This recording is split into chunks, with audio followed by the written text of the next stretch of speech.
Well, there's a billion different shades of white paper out there, and we all know that there's at least 50 shades of gray.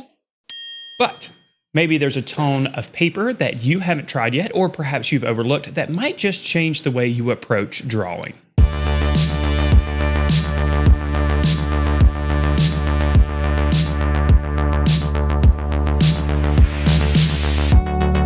Hello there everyone, Matt here with thevirtualinstructor.com, and in this video we're going to talk about drawing on black paper.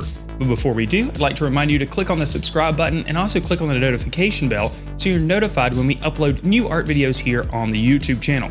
And also, if you enjoy this video, make sure you click on the like button. That'll definitely help us out for sure. Now, let's get into drawing on black paper. Now, every surface that we work on, whether it's a drawing or painting, has its advantages and disadvantages, and we want to make sure that the surface that we're working on makes sense with the medium that we've chosen and also the subject matter that we've chosen as well. But before we go into that part of the equation, let's first talk about the advantages of drawing on black paper. The first advantage you'll notice is that black paper provides high contrast, mostly high contrast in value. Value is the darkness or lightness of a color, and when we have a dark value right next to a light value, we have high contrast. High contrast, of course, makes our drawings and paintings pop. Black paper gives us nice, rich darks so that our lighter values can contrast against them. Now, if we were working on white paper, we would have to add a lot of dark media to create the same type of pop or contrast. Now, to go along with that, another advantage to working on black paper is perceived brighter colors.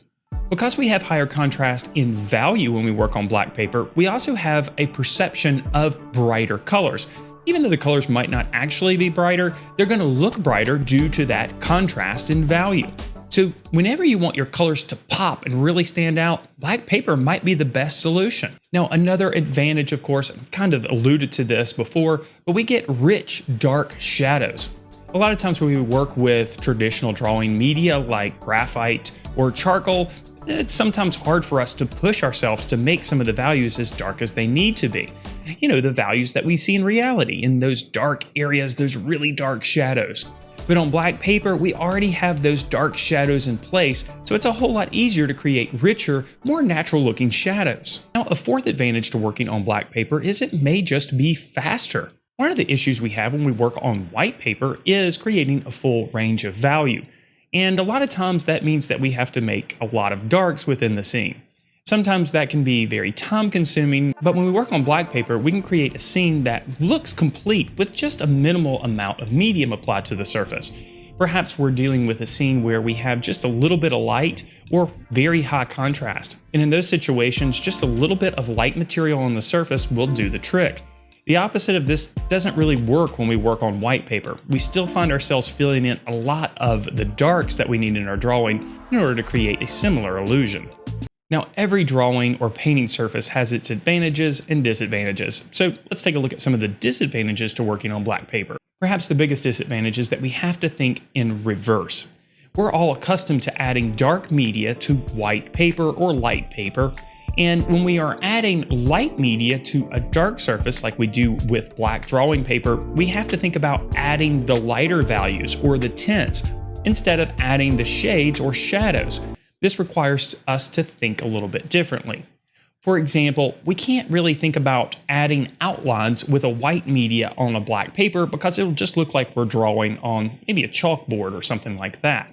This is not what we want, of course. We want to be adding the lighter values in the way that they naturally appear. And this means that we have to analyze the subjects that we're drawing and painting and think about those lighter and middle values and add those instead of adding the darker values. Now, this type of thinking takes a little bit of practice, but of course, the only way to do it is to actually do it.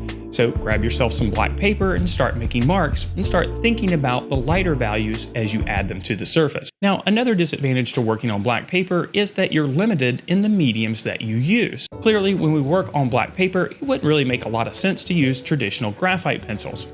We also wouldn't consider using traditional ink pens with black ink on black paper. That wouldn't make sense at all. So we do have some mediums that we're limited to when we work on black paper. Thankfully though, these mediums work really well with black paper and create that pop and contrast that we're after. So logically, let's talk about some of the mediums that are best suited for working on black paper. Colored pencils work exceptionally well on black paper. Because of that color contrast that we discussed earlier with the richness of the black of the paper, the colors actually appear brighter. And this is really true for any medium that you apply to black paper. So the first medium, colored pencils. Now another medium that works great on black paper are soft pastels. Soft pastels are a medium that is considered a drawing process, but the finished result typically looks like a painting. And of course, soft pastels come in a variety of different forms. Most of us are familiar with the traditional stick pastels, but they also come in the form of pastel pencils, which work great for creating details.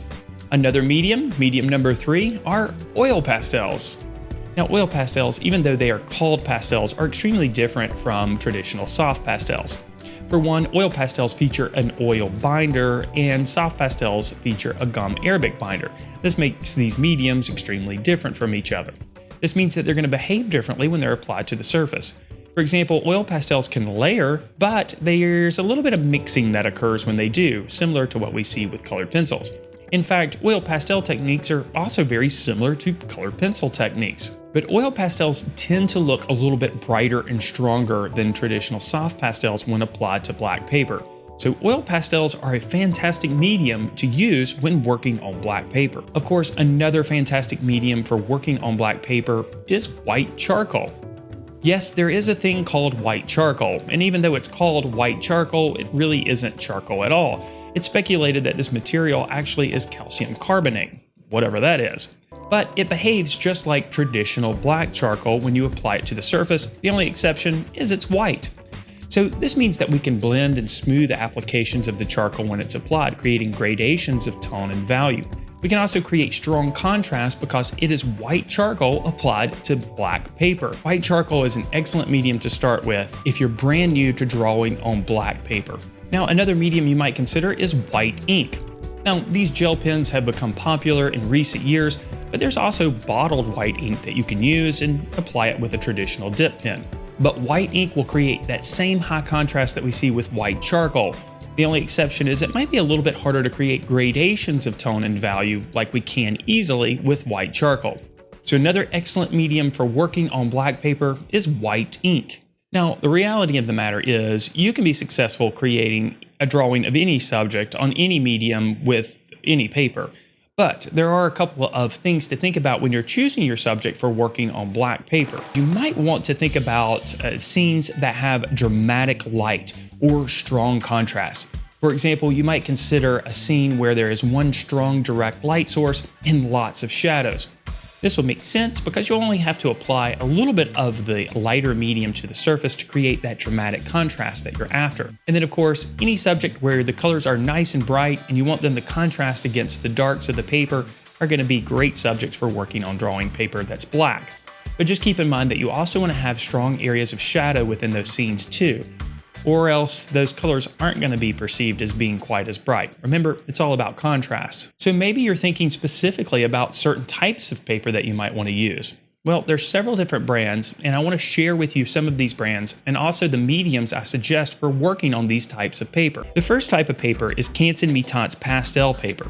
Now, this paper has two distinct sides. One side of the paper is very coarse, and the other side of the paper is still heavily textured. This makes this paper suitable for applying pastels, oil pastels, and colored pencils. Now, the Mitant's paper has a very rough or coarse texture, which makes it suitable for applications where you're going to do a lot of layering. But if you want a smoother surface, you may consider Strathmore Art Again paper. This paper, as I mentioned, has a smoother surface, making it more suitable for white charcoal, so you can create those smooth transitions of tone and value.